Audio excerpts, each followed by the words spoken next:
So quickly, I wanted to touch on paid sick leave. So we just did a blog on this, and yeah, I really wanted your opinion on paid sick leave. I know you currently work for the health authority, and almost everybody has paid sick leave there.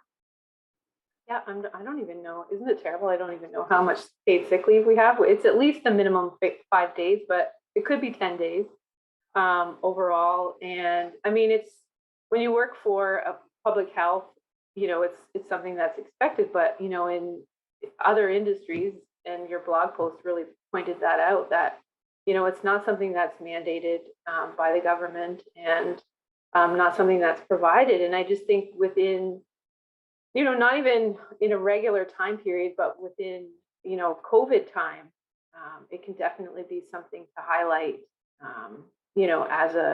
as an employer to attract more people. So it was a great point. Yeah, and the United States, they offered for a period of about 6 months to a year. They did offer kind of a COVID sick leave. They were reimbursing some employers through tax credits, but then it disappeared, and it shrunk back down to cities and specific states.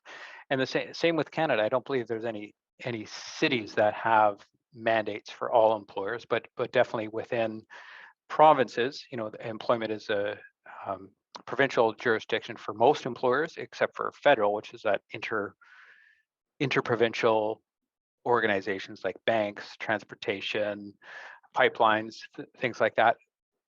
And So and I just basically at the start of the year, the federal government mandated ten paid sick days, and I mean that's huge, right? If you're in a province like Alberta or Ontario, and your choice is to work for a private company that does local work, and a national company, making a move to a transportation company.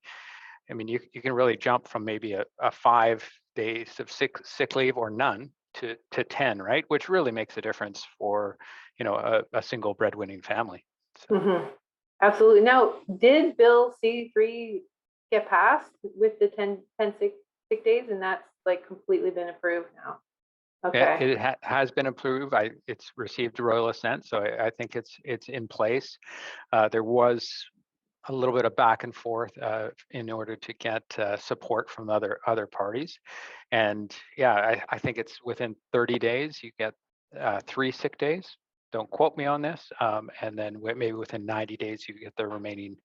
After 90 days, you get the remaining seven allocated, and they're not something that people can bank. And with a good employer, people aren't going to take more sick leave than they need. But most importantly, they're not going to be coming into work and getting somebody sick. I just had a new employee start, and we offer 10 days, so twice the provincial minimum. And prior to this year, there wasn't even any requirement, but it was just the right thing to do. And right off the bat, my employee got COVID, right? And she doesn't have to worry about. I just said, yeah. I mean, you're sick, and she feels super bad 'cause it's a new job. But you know what? I don't want to get sick. The last thing I want to do is get sick and bring that sickness home to my little kids and my in-laws who are over the age of 70 and under the age of 5. We don't want sickness spreading within our workplaces. So to me, it's really good. I know it's really hard on some smaller employers, and large employers who might have higher incidence of sick rates, possibly due to a culture that really might not foster people coming to work every single day, right? It can be a really big issue, and it's about 4% of payroll if you're doing 10 days of sick day before you take on the cost of replacing somebody or covering them with overtime. So. Hmm. Hmm. But I see it, with this.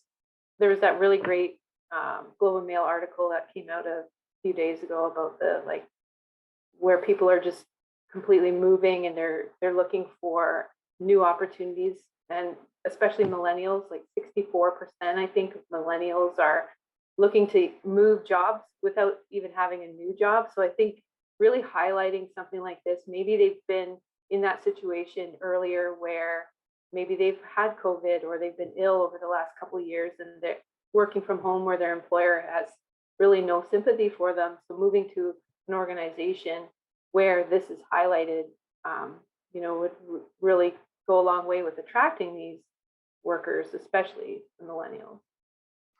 Yeah, and really, if it is a jurisdiction thing where your state or your province requires it, or federally, it's not mandated for all employers, but if provincially it is, then really it makes a difference not only for the person being hired but their spouse, right? So if somebody Hmm. comes and they've got a spouse who maybe works part-time and does some childcare, or works full-time in an industry where sick days are not the norm, and then they come to a jurisdiction where it's mandated, that's a pretty big benefit, right? Because we're talking about that 2 to 4%, 5 days being 2%, 4% being 10 days. If both uh, parents, or both spouses in are looking at relocating to an area, it's a huge attraction mechanism, right? So it's hard to weave that into the recruitment process, for many organizations, but having that awareness, sending a package. We always send a town information package, but we'll also send a provincial information package. Like if there's things like, low taxes and sick leave, you can just put that into a package and say, and one of the things we like to do is, have you talked to the other people in your life about moving, right? It's not our place to say, hey, are you married, or are you moving with kids, things like that. But you can say, have you talked to other people? Did you share that with other people? And then people will come forward and say, oh yeah, I'm looking, my spouse, and she works in this industry. Oh great, love to connect you with some people there. Oh, and some of the highlights about working in that industry here are, there's always paid sick leave, right? And if you're in California or British Columbia, two West Coast regions, and you're trying to pull people from other areas, that's a huge benefit. It might be standard within the industry nationally to have paid sick days, but it might not be for the person's spouse if they're working in another role. Absolutely. Yeah. Absolutely. Yeah. And those benefits add up, and then they spring into other things, right? So making sure that people are aware of the extended health benefits, are super key. And sometimes we take it for granted, but it makes a big difference as we see inflation take hold and people say, oh, the price of vegetables and the price of this and the price of that. You can say, well, here's something else we provide, or this is what our jurisdiction is related to this. Oh, in this area, you don't have to worry about high heating bills. The average heating bill is less, right? So really concentrating on, I think, on the region and the benefits that aren't just for that specific employee. And we really right now we're really digging deep with each candidate to find out everything about what's going on. And a big thing these days are counter offers, right? So oh, you're going to be relocating with your spouse. Where do they work? Do you think they're going to get a counteroffer? And specifically you, because we're finding any manager, people are trying to sweeten the pot to keep them after they realize they're losing somebody, and more work's going to fall on that higher manager. And that's really a key thing these days. Is we've all had people who are off sick, and it you know. Stuff doesn't roll downhill. It often goes uphill, in a good organization, right? So people are making those counter offers and trying to keep those people. And if we've got those things in place to attract them, and then keep them, that makes a big difference, because right now all managers are desperate to hold on to their people and making counter offers.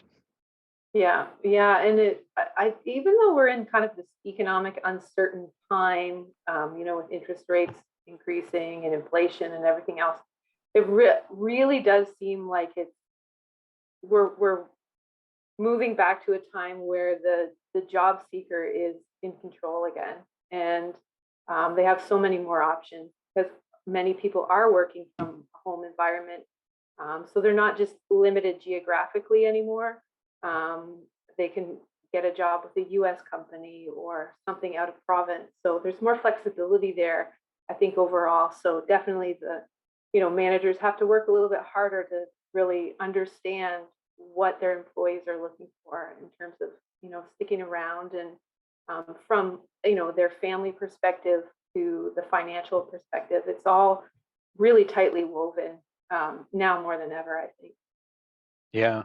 Yeah, I just received a resume from somebody local who's working for a national company remotely, right? So that, they are looking for something. So, it's definitely worth having that conversation and digging deeper. And right now in this day and age, as far as candidates being in the driver's seat, I'll say to an employer, you know, a good person, they can text three people they went to school with and they'll get two job offers that day, possibly by text or at least with a phone call.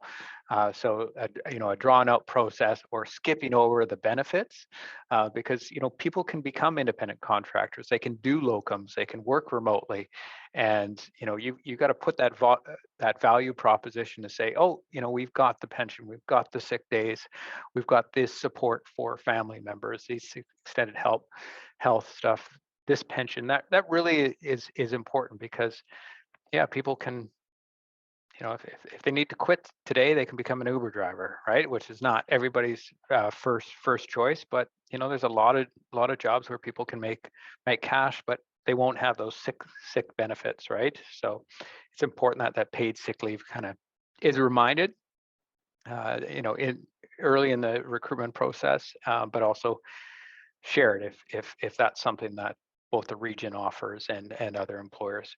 And do you guys often hire two people from one family? Two people from one family? Yeah, I call it a twofer, a twofer. So, if it used to be people didn't actually meet online. My wife and I, we met online, but people would usually meet through work, right? And it might not be the same workplace, but also through the same work alumni network and stuff. So often, if you're looking at attracting people to a larger organization, the opportunities within the organization to hire them is something that I always used to look for. I'm sure. I did hear recently about a nursing slash physiotherapy team, husband and wife, that moved from Alberta. And in healthcare, working in physiotherapy is not as seen as lucrative as working in, say, a private where you make your own hours, you can set your own rate. Um, However, benefits again, having a young family and the pension and everything else was a really attractive selling feature. So yep, it was kind of a twofer where we got the nurse and then the physiotherapist on top of it. So yeah. Yeah, good, But good. that's just one example. I I'm sure there's more out there for sure, especially in healthcare. Usually, um, in that type of industry, they probably do meet their spouses at work, and and when people are looking to make that shift to a new location, they probably want to make sure there is an opportunity for both. Yeah, no, for sure.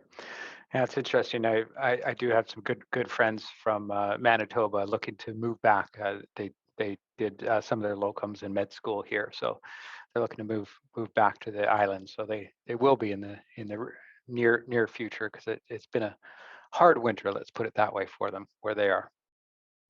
Yeah, the challenge is always just the lack of the expense and lack of real estate out there, and the price overall and salaries are slightly lower than um, some of the other provinces out there. Not sure where Manitoba sits in